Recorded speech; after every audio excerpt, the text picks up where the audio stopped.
কোচবিহারের মাথাভাঙার বাসিন্দা নিশিকান্ত দাসকে এনআরসির নোটিশ পাঠিয়েছে অসম সরকার। মে মাসের কথা, এখন তা নিয়ে হইচই হচ্ছে। অকারণ রাজনীতিও। দেশে এনআরসি সিদ্ধান্ত এখনও নেয়নি কেন্দ্র। 1971 সালকে ভিত্তি করে অসমে এনআরসি সিদ্ধান্ত হয়েছিল 1987 সালে রাজীব গান্ধী সরকারের সঙ্গে প্রফুল্ল মহান্তদের চুক্তিতে। 2018 সালে অসমে এনআরসি করবার নির্দেশ দিয়েছিল এদেশের সুপ্রিম কোর্ট। ডিটেনশন ক্যাম্পে ঠাঁই হয়েছিল প্রায় 19 লক্ষ মানুষের। মোদী সরকার সিএএ লাগু করবার পর এখন সবাই তারা নিশ্চিন্তে। অসমের হেমন্ত বিশ্ব শর্মার সরকার এখন দেখছে অসম হয়ে ঢুকে অবৈধভাবে বাংলাদেশিরা আছেন কিনা এদেশে। তাই চলছে ঝাড়াই বাছাই। ভোটার তালিকার সার্বিক সংশোধনও একই লক্ষ্যে। তো কার্যত অনুপ্রবেশকারীরা বিভিন্ন জায়গায় জনসন্তুলন যেমন বদলে দিয়েছে, ঠিক তেমন ভাবেও তারা তাদের রাজনৈতিক অধিকারটাকে এখানে প্রতিষ্ঠা করতে চাইছে। তো এটা তো চলতে দেওয়া যেতে পারে না। অনুপ্রবেশকারীর নাম, মৃত ভোটারের নাম, এক ব্যক্তির নাম 3 জায়গায়, এগুলো চলবে না। বিজেপিও চায় না যে মুর্শিদাবাদের কোনো আসলাম শেখের মুখের গ্রাস বাংলাদেশের কোনো মনিরুল ইসলাম কেড়ে নেবে। এটা সেটা বিজেপি চায় না।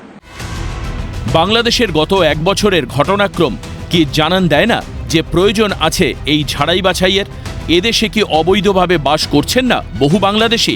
কোচবিহারের নিশিকান্ত দাসরা যদি এদেশে এসে থাকেন বাংলাদেশ থেকে, তাহলেও সিএএর পর এদের নেই কোনো আর সমস্যা। তবে কেন অকারণ রাজনীতি চলছে? সংকীর্ণ রাজনীতির এই ঘোলা জলে কি অরক্ষিত হচ্ছে না দেশের অভ্যন্তরীণ নিরাপত্তা? বাংলাদেশের মৌলবাদীদের এপার বাংলায় ঠাঁই নেওয়ার অভিযোগ বহু পুরনো। অভিযোগ ভোট ব্যাংকের স্বার্থে চুপ ছিল পূর্বতন শাসক দল সিপিএম, এখন মদত দিচ্ছে বর্তমান শাসক দল তৃণমূল। তার প্রমাণ দিচ্ছে গত 30 বছর ধরে বাংলাদেশের বিএনপি নেতার এদেশে এসে সংসার করা। শাশুড়িকে মা বানিয়ে নাম তুলেছিল ভোটার তালিকায়। শেখ হাসিনাকে হটিয়ে ইউনুসরা বাংলাদেশ দখল করতেই ফের ওপারে ফিরে গিয়েছে সেই বিএনপি নেতা। এপার বাংলা থেকে গ্রেফতার হয়েছে বহু বাংলাদেশি জঙ্গি, এমনকি কাশ্মীর এবং বাংলাদেশের যোগ থাকা জঙ্গিও। তাহলে কেন আপত্তি ওপার বাংলা থেকে অবৈধভাবে আসা মৌলবাদীদের এদেশ থেকে তাড়ানোয়? কেন আপত্তি তোলা হচ্ছে ভোটার তালিকার সার্বিক সংশোধনে? 2002 সালে শেষবার হয়েছিল এই সার্বিক সংশোধন। পশ্চিমবঙ্গের ভোটার তালিকা থেকে তখন বাদ পড়েছিল প্রায় 28 লক্ষ নাম। তখন তো কেউ প্রতিবাদ করেনি।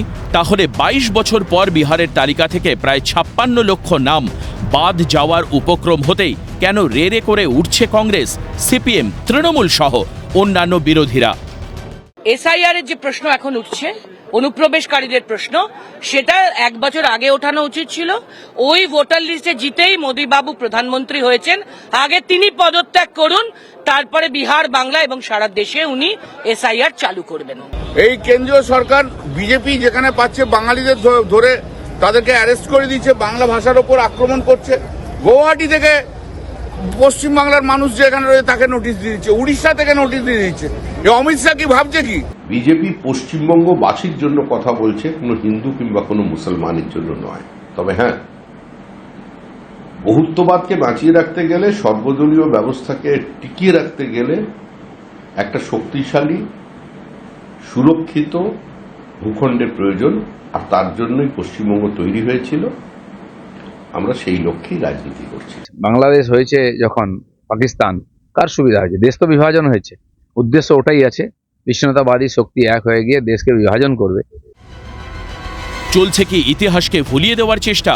অসম ভোলেনি স্বাধীনতার সময়কালের মৌলবাদীদের সেই স্লোগানটা। সিলেট নিয়েছি গণভোটে, অসম নেব লাঠির চোটে। অভিযোগ, অসম ভরে গিয়েছে অবৈধ বাংলাদেশি অনুপ্রবেশকারীতে। অসম সরকার করছে ঝাড়াই বাছাই। এপার বাংলাতেও যে অনুপ্রবেশকারীদের কতটা কবলে তা যেন প্রমাণ দিয়েছে বাগদায় এতদিন বিএনপি নেতার নিশ্চিন্ত বাস।